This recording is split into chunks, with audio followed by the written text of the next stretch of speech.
You didn't say the magic word.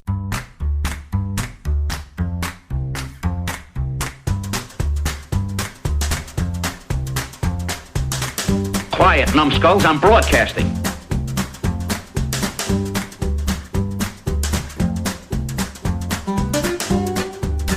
Hey kids, welcome to Grumpy Nostalgia, the Second Look Cinema podcast, the show where we go back to the blockbuster new release wall of our memory, grab a copy off a shelf, pop it in our VCR, and see what time has done to it. I'm Justin, that's Mike. Hey, eat that ice cream before it melts. And together we're here to help you navigate all the landmines littered down memory lane. So Mike, the holidays are over. Yeah, happy, whatever year this is. Yeah, so hope Santa was good to you, my friend. Yes, yeah, I got what I needed. I got a shirt and some candy. So there you go. That's the way to my heart. Well, I got a bronchial infection and about 5 extra pounds, so it's status quo for me. So if I sound a little funny, guys, that's my reason. I'm getting over an illness over the holidays. So, but in fairness, Mike, because this movie features Jeff Goldblum, who was in Independence Day, starring one of my favorite actors, Harvey Fierstein. I really hate my Harvey Fierstein voice. Mike. David. Let's fix that satellite, David. All right, so we decided we were just going to power through the holidays and get right back on schedule here. So we couldn't think of anything really New Year's-y to talk about, so we talk about another big blockbuster, and this one has gone past the last 5 years without a whole lot of mention. Other than us covering the sequel first, typical Grumpy Nostalgia. We're going to talk about the original one, Mike. We're going to talk about Jurassic Park. From 1993. Wow, yeah. Yeah. That's the first thing that jumped out at me when I was watching it. I was like, okay, this is more than 30 years now. It's impossible to even fathom, isn't it? Yeah. Oh, man. We'll talk about how that gap has kind of affected this movie and some of the science around it and some of my feelings about it, too. So let's just kind of jump right in, Mike, because we're not getting any younger here, are we? We'll be fossil soon. So this was directed by Senior Spielbergo. Several Spielberg movies we've covered now, Mike. This is 5 or 6, I think. Yeah, sounds like it. It's hard not to cover movies of that era without talking about Spielberg a few times. He got a writing credit on this as well. It was also written by a guy named Michael Crichton, as we all know, the famous author out of Chicago, doctor, filmmaker, scientist, all-around cool guy, mostly for bringing us Congo, Mike. Yeah, he lost some cool points there. Yeah. James Cameron missed getting the rights to the script by literally hours, Mike. Spielberg and him were in the race, and Cameron wanted to bring his version to the screen, of course, starring Arnold and Bill Paxton and Charlton Heston, which might have been an interesting take on the story. Yeah. As Mr. Hammond. He could have done a Scottish accent, right? Yeah. This is also penned by a guy named David Koepp, who's a very prolific screenwriter in Hollywood, known for my favorite movie, Mike, Toy Soldiers, starring Sean Astin as the boy at a military school taking on terrorists, which is a fantastic movie. Kind of a precursor to his other film, Mike. Icebreaker? Icebreaker, yeah. Oh, Same kind of premise. Ball Bruce Campbell, man. That's right, yeah. David Koepp's also written other classics as Carlito's Way, Mission Impossible, among others. This movie had a $63 million budget, Mike, which seems kind of modest when you consider a few months earlier, Cliffhanger had a $70 million budget. Demolition Man had a $57 million budget this year, and a couple weeks later, Last Action Hero had an $85 million budget. And seeing how those movies ended up, I think got their bang for their buck on this budget. What we're not talking about here, Mike, is a $65 million marketing campaign that kind of gets tossed aside. But I don't know how you would need to market this movie, but somehow they did. And it was released in the busy summer, of course, of June 11th, 1993. So the cast is really kind of meaningless in this movie, Mike, but we'll go through it anyway. But I think everybody came here to see the dinos, but there unfortunately had to be some cut and paste characters to fill in to kind of as a plot to vehicle delivery system, at least. So, Mike, why don't you walk us through the cast? There's a Brachiosaurus and I'm sorry. There's a Richard Attenborough. He plays kind of an Andrew Carnegie-like Scotsman who owns this island, and he has investor trouble. So he enlists the help of 3 people that come to the island. 2 of them are Alan and Ellie, who are played by Sam Neill and Laura Dern. And one's a paleontologist and one's a paleobotanist. And obviously they introduced Dr. Grant, and he doesn't like children. They had that great scene where he terrifies that little chubby kid with a claw.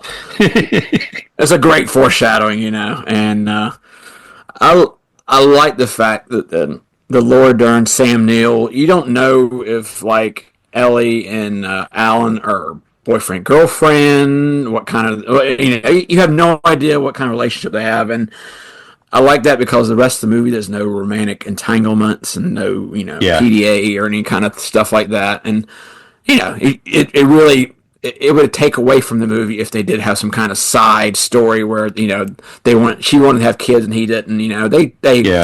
It's exposited right at the start. Here's Sam Neill wanting to cut this kid's throat for Velociraptor. Yeah, like you barely have time for the humans anyway, much less a subplot, right? Right. You don't need. I mean, they should be as thin as possible, but you care about their well-being and just enough. Yeah. When they're in peril, you understand their background, and like any Spielberg movie, you feel like the exposition just kind of rolls out, and it's just so fluid. Yeah. And these characters. As soon as you meet them, you're like, okay, this guy does this. Here's his motivation. That. It's really a lost art. I hate to interrupt. It is. It's crazy. You don't have to have like a dump of somebody telling another character who they are, and what they're supposed to be doing. Which you've seen a lot of maybe AI generated modern day movies, but that's another subject for another time. Jeff Goldblum, who's a Jew playing a Scottish mathematician, Ian Malcolm. He later range.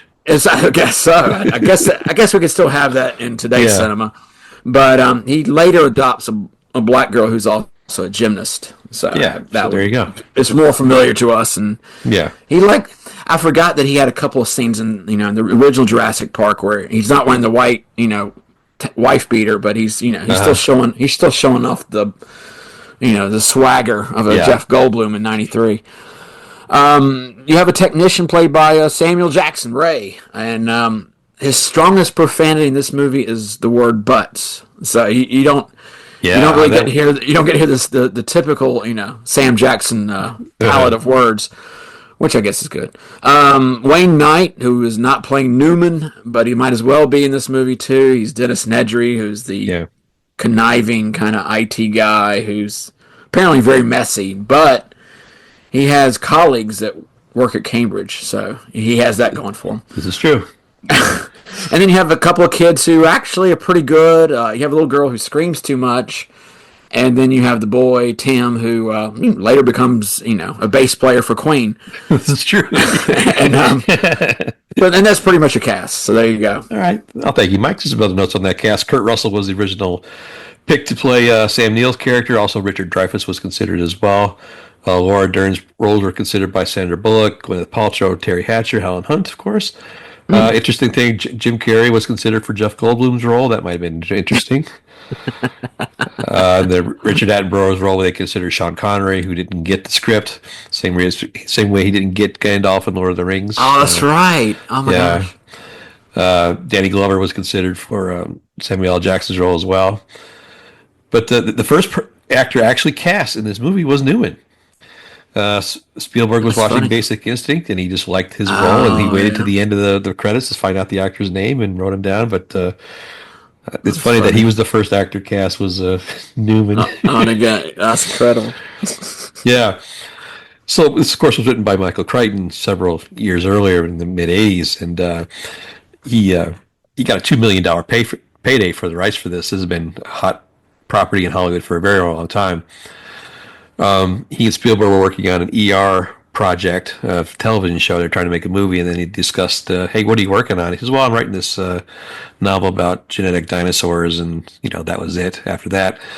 Much has been made, of course, of the legendary special effects here, the groundbreaking, kind of really just changed the whole paradigm in CGI in Hollywood. Traditional film studio effects were done by Phil Tippett. He was the guy that did all the Star Wars stuff. He was originally assigned to do this, and he was going to consider mostly stop motion things, animatronics, things like that. But some guys came in and showed him some of the CGI, and once he saw that on the screen, he said, "I think we're extinct." And they actually used that line in the movie, as you'll notice earlier. Yeah. Yeah. So Steven made $250 million off this movie, off his deal on the back end, so not too bad there. Gosh. Only 11% of this movie actually contains dinosaurs, Mike. You don't really realize that. It's kind of that Jaws effect. It's like Jaws, yeah. Yeah. Some of the consequence of this movie is in its CGI success. It convinced Lucas that his new set of Star Wars prequels were the tech was there to actually present the story the way he wanted to see them. So those prequels were the direct result of this technology actually working out. As I mentioned, this had a $65 million marketing campaign. It just kind of blew everything out of the water that summer. It was a very busy summer, as you recall. We'll get to that here when we talk about awards and accolades. But and then what I thought was interesting, the can of Barbasol shaving cream that you see there at the end there, our ill-fated Nedry's demise. That movie prop sold this year at Sotheby's for $250,000, Mike. Oh man, that's cool. Yeah, not bad. Thank you, Dodson. Thank you, Dodson. So this was 1993. It was, as you mentioned, this is over 30 years ago, which is even impossible to believe because I remember just seeing this movie in the theater not too long ago. In the theaters before this, we had a Cliffhanger and Super Mario Brothers, of course, in the early summer. This came out on the 11th, and then it was followed, of course, notoriously by The Last Action Hero on the 18th, which was absolutely crushed by the dinosaurs for the rest of the month. The month after that, you had Sleepless in Seattle, and then The Firm. So it was a very busy, very busy June. What's big iconic movies there? Big year for movies, of course. This was, of course, the #1 movie that year, followed closely by The Fugitive, The Firm, Sleepless in Seattle, and Mrs. Doubtfire, and Schindler's List won Best Picture that year. Deservingly, yeah. So Spielberg had a pretty good year, I think. He did most the editing. He was in Poland shooting this film while all the post-production was done, so he was kind of pulling double shifts. It really took a lot out of him, given the subject matter of Schindler's List, of course, and then, putting all this together, the technical details of that, but forced him to take a 4-year sabbatical, which he didn't make any films until The Lost World, which is one of the films we covered earlier, which is not one of Mike's favorites, but no one listened to that show either, so there you go. So Mike, you're onto something. I still don't know why they had the dinosaur inside the ship. Never mind. Well, that's another show. All right, so let's talk about something else. Let's talk about the music scene during 1993. You had That's the Way Love Goes by Janet Jackson, because she was always on the charts. You had Knockin' to Boots by H-Town, Mike. H-Town. Knockin' Boots, Mike. And then Nothing But a G Thing by Dr. Dre. Yeah, I did a lot of research. I could not find out where Dr. Dre got his doctorate from. It doesn't even say what his doctor is in, Mike. That's interesting. You think it's like clinical psychology or something? Or? Yes, yeah, probably with a side of major of marketing. I was thinking maybe Japanese tea ceremony. I don't know. That's right. Some things going on in that time of the year. Maybe those that might not remember, George Clinton. Bill Clinton was inaugurated our first president, our new president that year. Movie tickets would cost you $4.14. This was the year the market was inundated with Snackwell's cookies. Mike, remember those? The Alestra fat. You eat all the cookies you want, never get fat. Alestra. You just have constant diarrhea. That'll fix that. That's right. Yeah, try the Ruffles. Weight loss was a unintended path for that, I suppose. MTV.com launched, so you could go online and read about MTV, not playing music videos anymore. The top horror movie that year was Leprechaun, Mike. Because, of course, it was. Say no more. Yes. And Two Peas in a Pod. Audrey Hepburn and Andre the Giant both passed away. Well, debutantes, you might call them, Mike. Yeah. Yeah, but the nation was staggered. So speaking of staggered, so this film, it's iconic, of course, for all the right reasons, but there's a few things that I think get missed about it, some angles we need to talk about. One is a seismic shift in Hollywood. I mean, very few movies have the ability to really just change the game.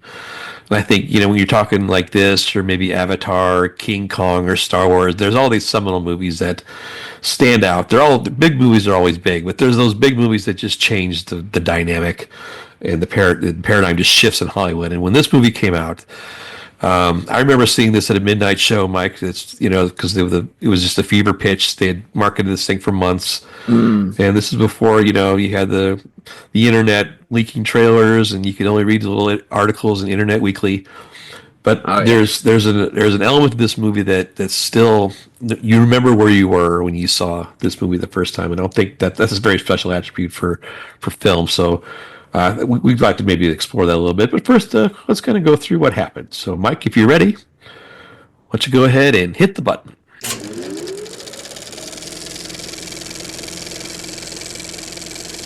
Stay away from the gate. You might get crushed. That's right.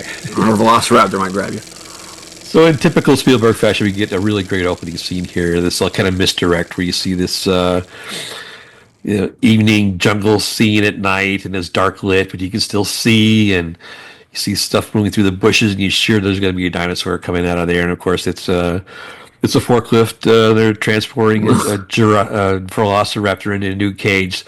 Needlessly complex, I might add, Mike.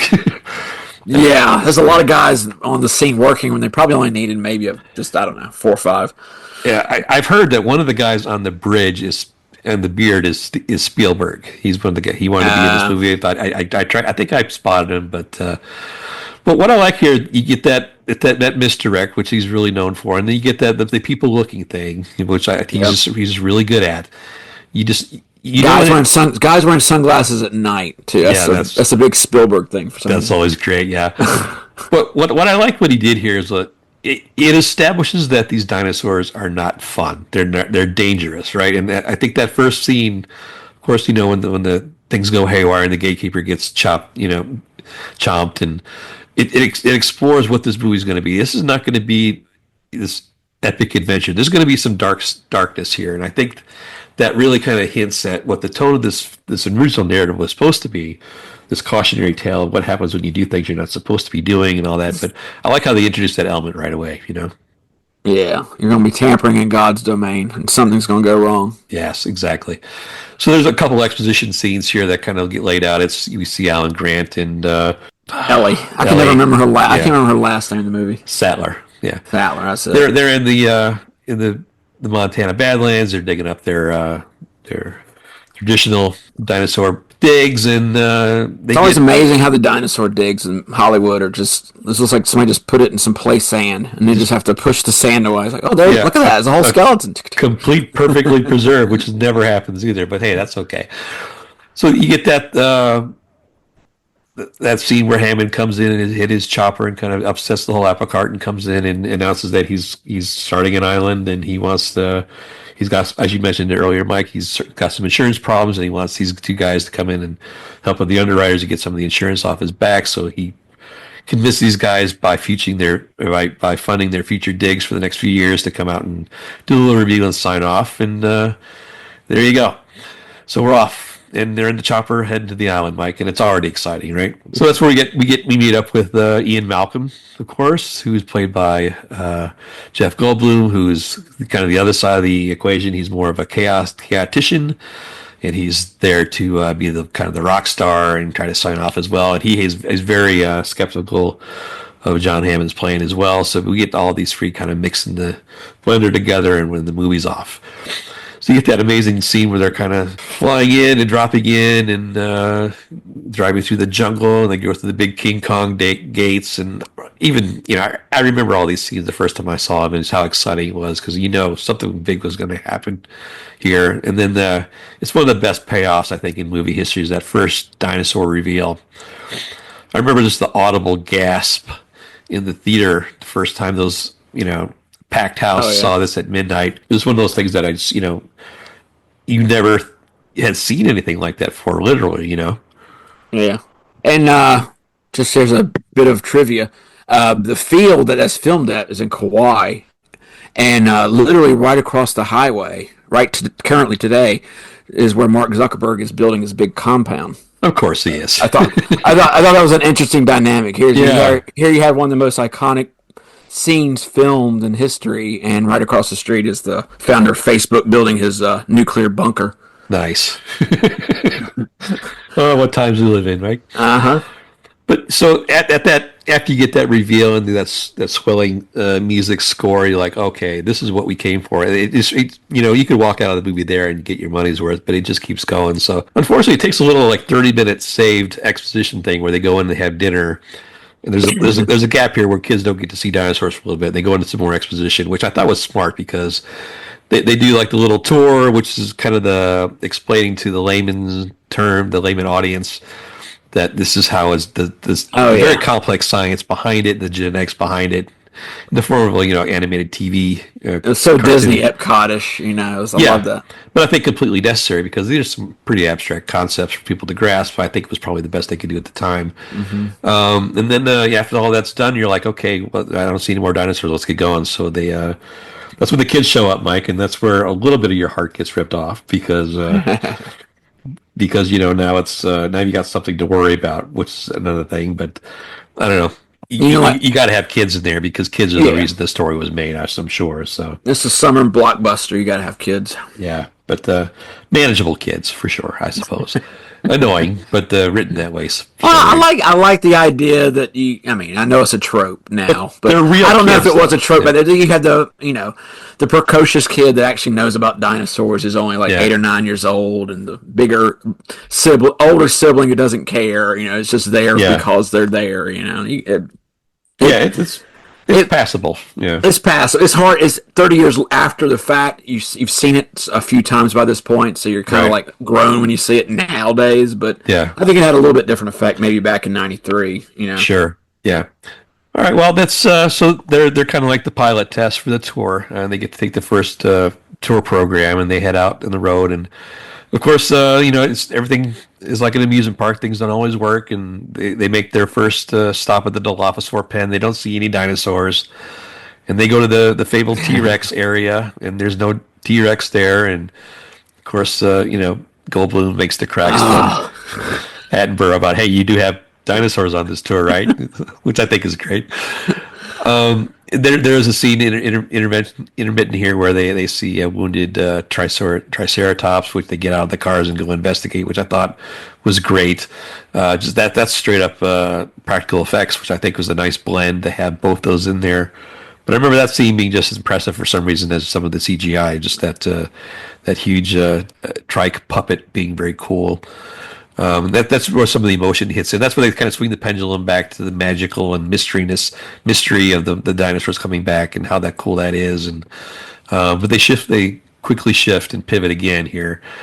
Of course, a huge tropical storm's coming, which was real. That was a real storm that came in and kind of delayed shooting, which gave them a lot of content, a lot of stuff that could actually just add to the production value of the movie, which they incorporated into the film. But the storm's coming, and they've got to get back. And of course, the subplot here is that Nedry, played by Wayne Knight, is a plant for a rival genetic firm who's trying to steal their tech. And they bought him, and he's shut down all the computer system, and he stages a shutdown and blocks the cameras and shuts down the systems and steals a bunch of embryos, Mike, and then makes a break for it. He's got a Oppenheimer picture on his. I know. It's such a odd. I don't know how he's written in the book, but he's They really give you the impression that he's kind of a meatball kind of klutzy guy. But then, like I said, you find out he runs the whole freaking place, and he, like I said, the only way to get in touch with him is to contact through his Cambridge buddies. And it's like, really, right? Really, Cambridge, Nedry. It's hard to coexist the two things in your head. It's like, okay, this is that guy. Okay. Yeah. But yeah, he's kind of a slob. I mean, his desk is just a pile of trash. But he has an Oppenheimer picture. But he was watching Jaws. Do you notice he's watching Jaws on the screen, which I thought was a real parallel there too. But because this is basically Jaws, 25 years later. But so, of course, this is where everything hits the wall. The tour gets stranded. They lose power right by the T-Rex pen, and then of course the kids are there, and you get the first real menacing part when that T-Rex comes out of the cage that's no longer electrified and starts to chomping on the Jeeps there, and that's generally horrifying. And I could see a young child being turned off by dinosaurs in a way, because that's not what you go to see dinosaurs for. But that scene where the T-Rex comes down and its pupil constricts, and even though that was a big puppet, some of that the motion was really good. Yeah, And that scene where he crashes down on them through the plexiglass in the sunroof, and that's got horrifying. And then the comparable scenes there with Goldblum and Grant trying to chase him off, and the poor the blood-sucking lawyer gets the lawyer getting sitting in the toilet. Yeah, what a way to go, right? But I remember seeing that scene and just being just shocking, because what's interesting is they went there for a dinosaur movie, right? So I mean, that's I wasn't expecting that. It was very shocking the first time you saw it. But that kind of leaves that mess in the park, where they're all out there stranded. And the second and third acts are just, different adventures with different dinosaurs. That wonderful scene with the Gallimimus chasing them to the open fields. Yeah. And then the team back at the center console station trying to put things back online, and it all kind of culminates with the Velociraptors getting loose and getting into the pen, and it really hits the fifth gear at that point where they're inside, and you think all hope is lost and they're cornered.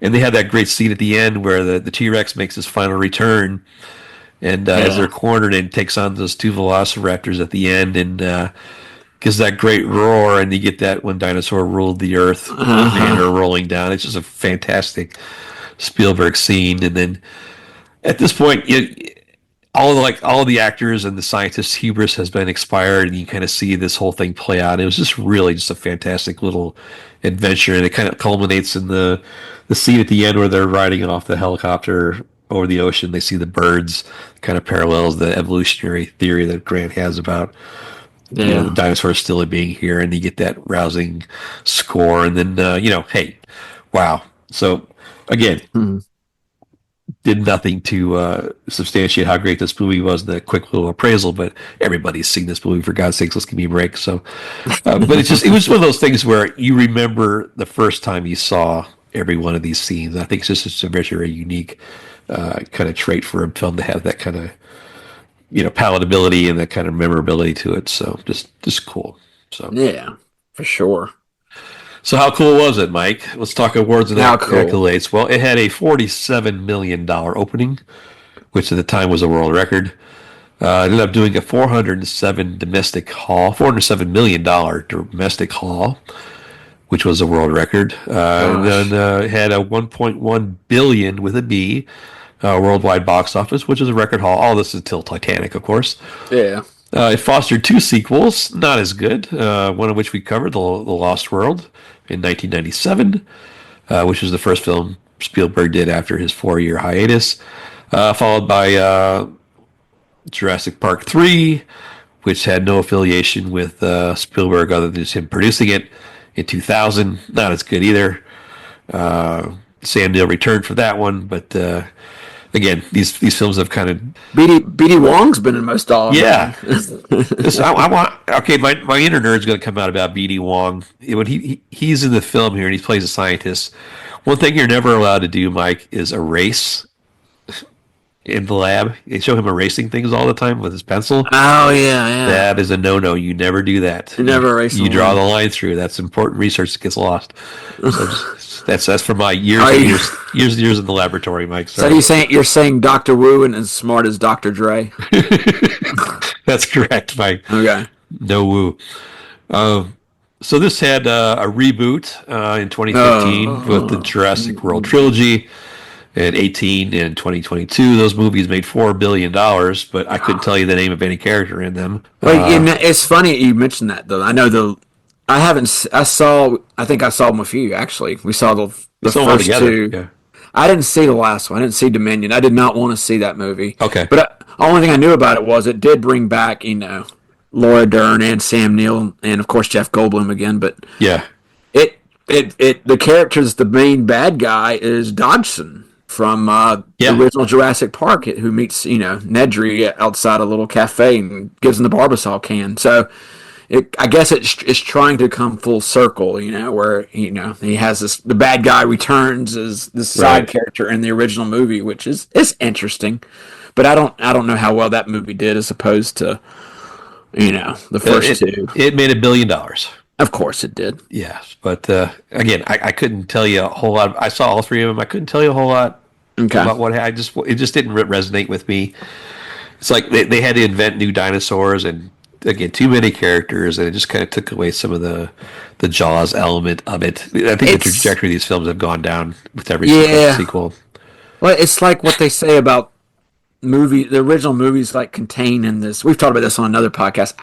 I wish I could remember the movie, but when the whole movie is contained within one area, it makes it so tense and so dramatic, and you're just engrossed in it, as opposed to like when you go out of the box and like you're globe trotting from here and there, and there's too many characters, there's too many subplots, and you get lost. And like you say, what do you remember from something like that as opposed to something like Jurassic Park, which is, it all takes place in like 24 hours in one area on this made-up island, and it's so good. And like I said, when you try to expand on that, you increase your budget, your special effects are better, supposedly. Right. But it's not as memorable as the original. Yeah, like they were in the Rockies, they were in Las Vegas, they were in Malaysia, they were in Europe. I mean, come on, give me a break.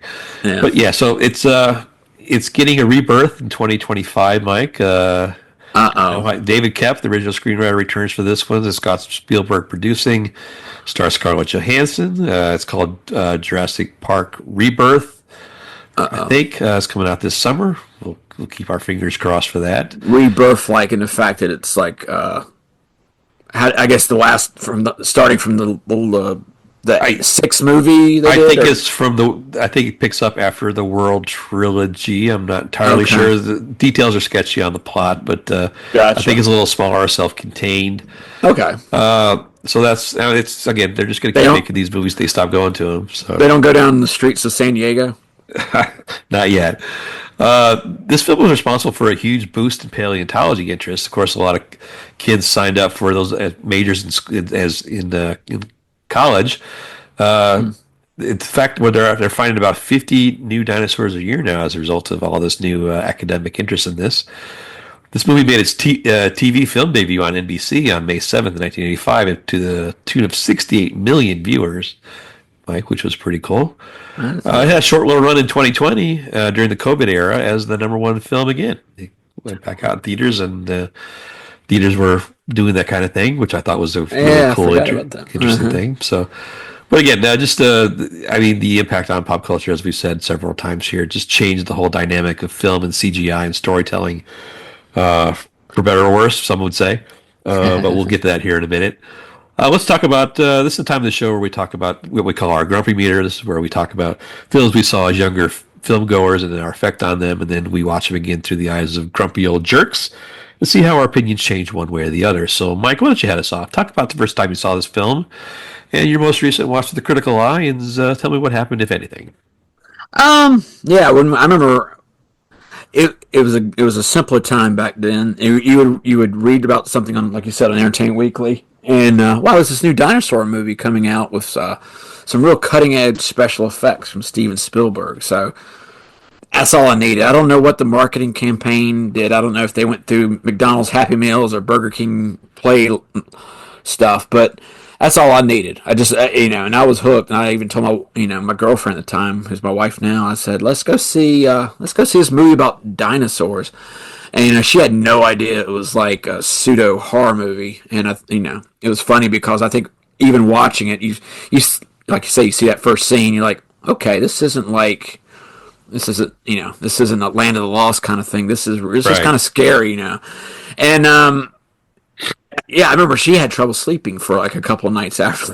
I can see. I mean, it's terrifying. You look at how many people die, and it's just like you see Samuel Jackson's arm hanging off Laura Dern's shoulder, and it's like, well, it's not just the way they die; it's the visuals they show you. I mean, to see a dinosaur eat somebody, you'd never see that. Same way, like people would pass out when they saw Frankenstein in the 30s; they had never been exposed to that kind of visual medium before. Well, probably a little shocking. It was clever though. Like it was. You didn't see how Ray or Samuel Jackson's character dies. All you see of Nedry dying is his little Jeep shaking, or when Peck, the pseudo Kenyan hunter guy who gets clever girled by the Velociraptor. You see him kind of flopping around, but the grass is covering it. You don't see this graphic violence, except for Gennaro, the lawyer, who gets chomped. Yeah, that's pretty It transparent. has these moments, and it's like it is just like Jaws. It's the fear of like one of these dinosaurs just creeping up and chomping you, and it was terrifying. But I loved it when I saw it originally, and even with our grumpy eye, if you want to call it, watching that now, I had trouble. And I'm other than the fact they're trying to tell me there's an island off Costa Rica when I know there isn't. That's 150 miles west. That fact aside, I don't care. It's a great movie, and like I say, it's still engrossing. It still had, even though you know what's going to happen, there's still tension. You're like, oh my gosh, is Laura Dern going to make it out of the outlet shed back to the main center? And or when Lex falls down the drop ceiling and they pull it right back up. And it's funny when you see it, like Tim get shot on the fence, and he literally, you could see almost like him pulled back on a wire. It's genuine comedy when I watch it now. When I saw it back then, it was kind of maybe it's kind of a little more scary. Spielberg just killed the kid again. Yeah, he did. And there he goes. And I mean, like I said, the impressive, the dinosaurs. It's still impressive 31, 32 years later watching this, and I had the same reaction while watching it now. It was a fantastic movie, especially when you compare it to what you see today. So I still loved it. Yeah, it's a great take, Mike. I'm not too far off. So, when I saw this movie, the first time I was just finishing up school, and this was required reading for me. I had to read this book before I knew anything about it. So, the evolutionary biology classes and stuff I was consumed with. So I was pretty familiar with it. I had read this a couple of times. I was just enthralled with it because, it was exciting because remember back then, it was plausible that this could be. It was interesting now that time has passed that generally these things get a little more realistic, but unfortunately this one's kind of faded away. The plausibility of this is, as we learned with the viability of DNA and stuff, isn't as likely as it would back then. So that's kind of a bummer. But I had that tie-in with it, and of course I was way less cynical then. I was always open for movie magic, and that was always allowed in my life. And to see this manifestation, this book. That I had in my imagination for 3 years to finally see it on the screen. I didn't even know about this movie until I went to go see Twister, and I saw the trailer for this. I'm like, what is they're making a movie out of this? And I'm like, it's impossible that could even be a thing now. But you see a trailer, like I'd never heard of this before, but I was so excited I just couldn't wait. And it was everything I paid for. It was that midnight crowd, the amped up energy. I drove home from Chicago, in the middle of the night, like wide awake, because I was just so jazzed about this film. And I've seen it, hundreds of times since. I watched it again the other night, around a little bit after New Year's Eve. And again, because it was kind of a loud movie, helping with the fireworks and things like that. And I enjoyed it just as much. I thought I was a little fatigued by it because I had seen it so many times, and there's just some cracks in the thing that show a little bit now that because I'm more cynical. Some of the plot convenience things, some of the plausibility, some of the things the liberties they take with the science and all that stuff. I guess if I had to pick something, but I think Goldblum's views are more important now than ever before about the idea of the moral ambiguity of bringing these things back to life. And there's this whole correlation with AI and all these similar concepts that are around now could you do it or should you do it? Those kind of things. I think they're all more relevant now. But again, this is one of those films that you can just put in at any point in your life and just feel good about it. And to see that CGI just hold up after all of these years. I mean, there's not one kink in its armor. Everything is just so tight, so well done, and just delivered under budget even, which was incredible for that time and that era in Hollywood to pull this off. Just a phenomenal. And the score, it had electric self-driving vehicles in it. It sure did. And interactive CD-ROMs, Mike. There's this great documentary on the Disney called Music by John Williams I just saw. And it just kind of focuses on how he scores his films. And I saw this just before I saw the movie. And just the amazing music. I mean, the music tells the story of this movie just as well. It's almost a character in itself. Oh, yeah. And it's just one of those things where it just, all in all, just a great, great, great movie. So there you go. Because this movie focuses on the extinction of the dinosaurs and its contradiction to that, we thought we'd talk about some things we'd like modern Hollywood to consider going extinct. We hope these things go extinct for modern Hollywood, Mike. We see a lot of trends that are kind of played out. A lot of, trying to copy things like this over and over again, or repeating tropes and doing things that we're just bored of. So we thought for this week's installment of You Just Made the List, Pal, we talk about things that we'd like to see go extinct in Hollywood now. So, Mike, let's pick a few things that got our goat, just like the goat that got. Poor goat. Eat the same fate in this film. Yeah, goat leg. Let's talk about some tropes and trends and themes that are you're hoping will go extinct in Hollywood here in the near future. Well, we were just talking about this before we got on the air here about how this could be a whole podcast or two in itself, but. I was going to try to keep it, being grumps. Of course, we have some grievances. I know this is our Festivus time for movies, but I'll keep it. Just like Jurassic Park, I'll keep it contained within a smaller, a smaller theme here. My first gripe with the way movies are done today is this has been going on for about 15 or 20 years or so, but. It's something me and Justin have noticed for sure, but when you watch a trailer for a movie, I do not, I don't know about you, Justin, but I do not want to know the whole plot of the movie watching a trailer. And it's amazing how many trailers I've seen lately, previews, whatnot, that will show the whole movie, and you obviously know exactly what happens. I miss the days like I can think of the original trailer for Alien, Yeah. It just shows you these scenes of people screaming and running. You have no idea. You just know it's in space. You know these people are being chased by something. There you go. There's your movie. Right. Go see it. And like we're talking about Jurassic Park, I don't remember the trailer for this. I'm sure you probably do. But you saw the T-Rex's tail, and that's okay. That was it. Okay. Yeah. That's all you need. And like I said, you go to something now, and I can tell you. Maybe not for a big blockbuster. Maybe they're a little bit better at editing some of these previews. But once nowadays I see them, just like I don't even want to see it after watching the trailer. I'm like, oh wait, okay, that happened. But anyway, I know not everybody would agree with what I'm saying, but it's happened enough that it bothers me, and I would like to see just the barest of minimum scenes from a movie and show me a few stills of the actors. And minimal plot. I feel like the current trailers spoil it just a little bit too much for me. That's my opinion. They show you plot. They show you plot turns. Yeah. Yeah. Exactly. Yeah. Okay, that's a good one, Mike. That was my first one too. But I'm gonna tack on a little extra part to it. So what I hope goes extinct is the teaser for the trailers. I think that's going even worse. So now.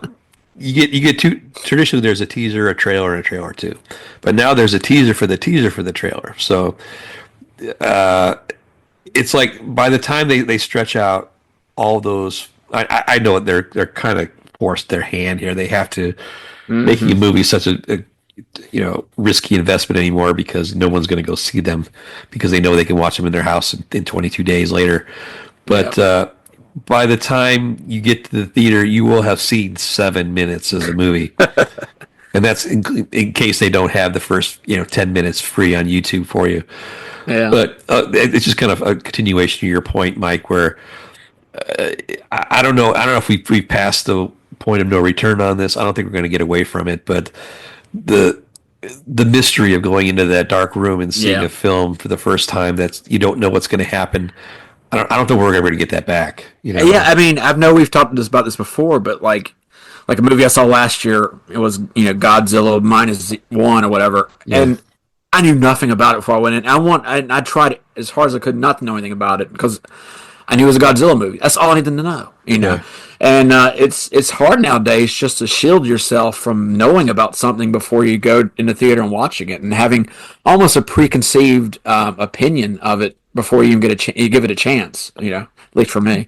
Yeah, and the subjectivity of it, because you're at the risk of what the editor thinks is what's important to you, right? So, whoever's editing that down is their interpretation of the film, which may not, may be completely off.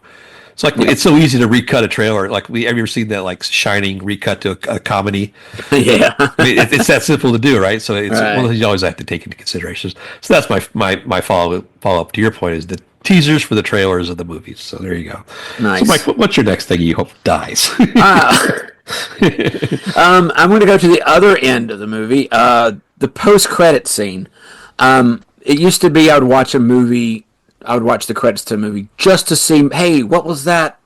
What was that catchy tune I heard in the middle of the movie? Who sung that? Or wow, that one scene where they showed that car going over a mountain. What mountain range was that? So you'd want to see like where it was filmed, who they thanked. Now you have, unless you know beforehand, this kind of goes back to my first point, you almost have to know if the movie does have a post-credit scene that you have to get involved with watching or staying through a 3 or 4 minute credit scene. Sometimes if you have a million visual effects guys, maybe a 6 or 7 minute credit. And I think there's been at least 3 or 4 instances where I've genuinely gotten almost pranked thinking there would be a post-credit scene and there's nothing. They just show you the whatever, the little United Artists Union or whatever. Right. And you're like, oh, thanks. But you have to, I think I've been a few of a couple movies. I'm like, hey man, does this have a post-credit scene? And if you haven't read up beforehand, you have no clue. Right. So and it's I know Marvel's was notorious for like you had to see the post-credit scene to know kind of what the next movie was going to be, or what the theme of the next movie is going to be. So I don't know. I don't appreciate that. I think you should only watch the credits if you want to see like your relative's name in there, or if you want to, see if Chuck Berry really sang that song or something. So that's my second gripe. There you go. Post-credit scenes. Well, Mike, I don't think we could be any more spot on because that was also my second one. So I'm just going to tack on my points to it as well because I don't have a lot extra. But what I don't like about the end credit scene is because it's not an end credit scene because they run the main characters, the A-roll actors, and they show you a quick list.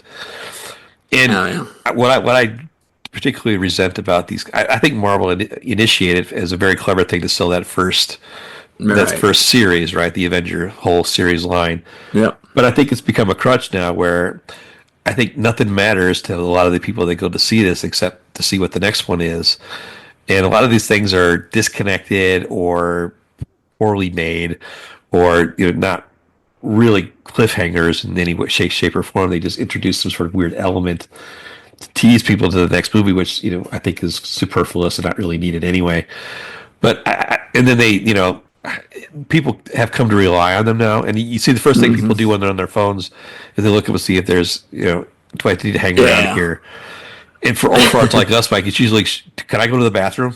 Because we already been once or twice already. Like I said, there's so much special effects in movies nowadays. You feel like the credits are almost a separate movie in themselves now. Yeah, I remember like Planet of the Apes had like 16 minutes worth of CGI credits. Like, can we leave? Is there going to be an extra stuff here? But I don't like the fact that we have to rely or wait on them. I think you should tell your story in a story, and then I'm a purist. I watch the final credits. I think it's kind of like a denouement to the movie for me. Yeah, I appreciate people that worked on it. I like that the orchestrations of it. Right, just a way to kind of wind down. For instance, one of the things I do. It's just a weird dick. It's not for everybody. I get it, but it's something I do. But just see it chopped up like that, I don't get it. So. All right, Mike. Well, we're 2 for 2, so let's see if we can match up the third one. I'm pretty sure we won't match on the third one, but we'll find out. All right, so I'll give a couple honorable mentions here. Again, these are rapid fire. Yeah. How about the jump scare of somebody looking in the mirror, look away, and couldn't agree more. Yeah. There's a ghost. There's a demon. Get rid of that. That's okay. We got it. All right. Moral relativism, the anti-hero. This is a much broader subject, but the whole idea of like you're supposed to root for somebody like I don't know, the Punisher or Spawn. This is kind of a modern creation. I don't necessarily want it to go extinct. I just want it to be dialed back a little bit. Right. There's only so many times I want to see a movie like Venom or Morbius. If you did see those sort of things. And origin story movies, movies that have like, I don't need to know how something got its name. I don't need to know how a particular hero was called, How did the latest Mufasa movie? How did Scar get his name? Oh, well, there you go. Well, now we know. I mean, did I need to know that to watch the original Lion King? Probably not. Probably not. He's a bad guy. He has a scar. Okay. So those are my honorable mentions. But my third one is I want. This is kind of a tough one to say, but I want geriatric directors to go extinct. Um, and that's I mean, let me word that a little better. Particularly, I just want directors who are over the age of 80, possibly to retire, maybe. I'm speaking in particular of a couple movies we saw this year. We didn't see. I want to see one of them just for the laugh factor, but that's Megalopolis by Francis Ford Coppola. Right. Possibly, I know he funded most of the movie, but probably should not have put it up on the screen and then, maybe sold off half of his winery to produce this really bad movie. I know he's over 80. Clint Eastwood, he's probably almost 90 by this point. The last few movies I've seen him do in the last 5 or 6 years, like Sully, that 517 to Paris, which he actually had the real guys do their acting, which right. It showed.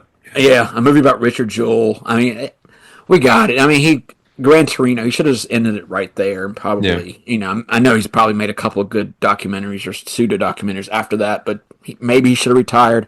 Martin Scorsese should have, I should have probably retired after The Irishman. That was kind of I should have had a denouement for his career. Ridley Scott, Gladiator 2. I don't know how it wasn't really well received. It was rehash of Gladiator. The Alien movies, we got it. Thank you. Maybe hand the reins to somebody else. Right. George Miller, I know, Furiosa probably, it wasn't as popular as Fury Road, and what is he now, 86, 87 at this point? And I don't even think he used, real effects in this last movie, and probably used, he went to the actual special effects for a lot of this stuff. Yeah. And maybe bring in a younger guy. I don't know. This is just, again, this is just my opinion, but I think some of these guys probably have passed their best buy date. So there you go. Geriatric directors that should not be making movies. And John Voight shouldn't be in any more movies, by the way. He doesn't direct any, but he just should stop being in them completely. Bodes well for two old guys doing a podcast. Old guys getting out of the business. Trust me, audience will be retired before we're 80.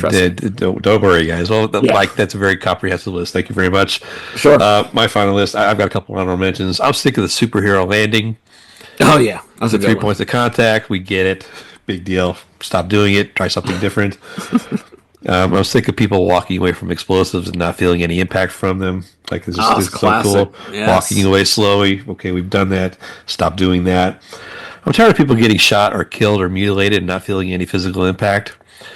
I'm thinking here, remember in Starship Troopers when she gets an entire pincer poked through her entire shoulder, and she's doing cartwheels in the next scene. And there's not one place in your body you can get shot where it won't potentially kill you. Yeah. Nowhere. And once you're shot in a movie, you're good for days. Especially if it goes clean through, Mike, because that's right. Bleeding will stop and no staph infection or anything. But I think, again, all that stuff leading out to my ultimate hootenanny of my all-timer favorite things I'm sick of is people dying in movies but not really dying. Yes, I call this. Yes, audience. This is a Justin staple right here. So I felt compelled to just kick this dead horse one more time.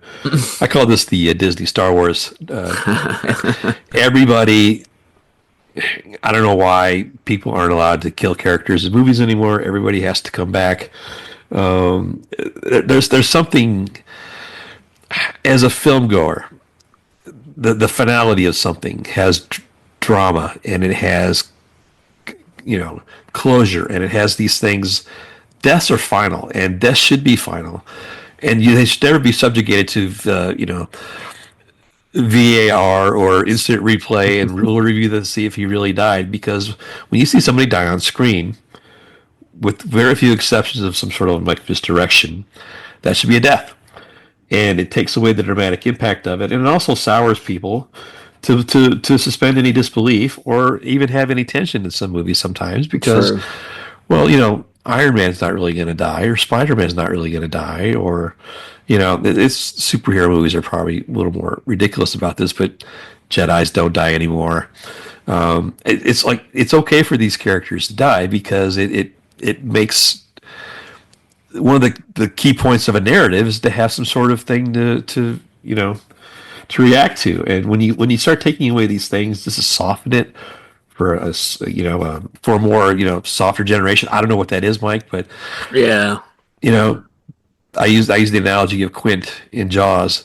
Quint's death in Jaws is a traumatic event because you came to know him, you came to love him, and you felt his death was necessary because it showed what they were scared of. It was the whole point of what they were dreading.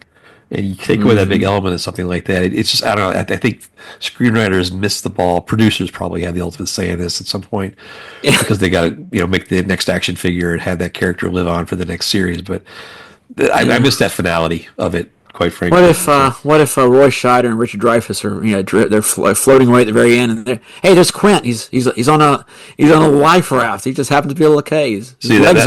His legs are gone, but he's okay. That's Jaws 2025. That's how that happens. All right. Well, Mike, I think we've kind of hit the end here. So I think this is our first show of 2025. I think that's probably just as good a place to stop it as any. Some other things coming up in 2025, guys. We want to let you know that we changed our release schedule around a little bit. We're going to decide to do movies every other Monday. And we'll have some alternate content on Thursdays, but we'll still have just about the same amount of content going forward. We're just going to change our release schedule slightly, so we appreciate your flexibility on that. Plus, you'll still get the same amount of content, so shut your yapping. If you want to check us out on our Instagram page, that's still a thing. We're Grumpy Nostalgia. You can send us an email at nostalgiagrumps@gmail.com. Check out our webpage, Buzzsprout. You can check out the radar episode link under each new episode. You can send us a quick link. You can talk to us that way. Give us some feedback on how you thought the episode. We put up a new YouTube video this week. You can check that out. It's Grumpy Nostalgia the movie. We featured our real live adaptation of Gone in 60 Seconds. So the video annotation of that. It's a great one. You guys will enjoy that. We'll try to get more of those done over the course of the spring. Get some more of the content up for you there as well. But that's the thing. So again, the big thing here, guys, is our no takeaway schedule. Look forward to shows on Mondays and Thursdays going forward for the rest of the calendar year. So nice. Mike, I hope that you can accommodate that change in your schedule. I know you're a very busy guy. But. Oh yeah, I like the idea of maybe branching out from movies a little bit, talking about some other things. Like we want to take the show in another direction, guys. Maybe talk about some other nostalgic things that are fun. There's a whole lot of other things going on in our era that we don't really talk about much, but we really would love to, like video games and candy and toys and all the stuff we used to watch on TV. So we're going to branch out in some other areas there and get your feedback. Hope you enjoyed that as well this year. We could do a whole podcast on the Flintstones. That's show number one. All right, so that's going to kind of wrap it up for this first show of 2025, guys. Mike, anything else you want to say to the game before we get out of here? Just like gaining weight at the holidays, life finds a way. Sure does. And Mike, I was just looking at the notes for this show, and I can tell you it's just one big pile of shit. All right, so for Mike James, this is Justin, and we will see you again next time. Fairly alarmed here.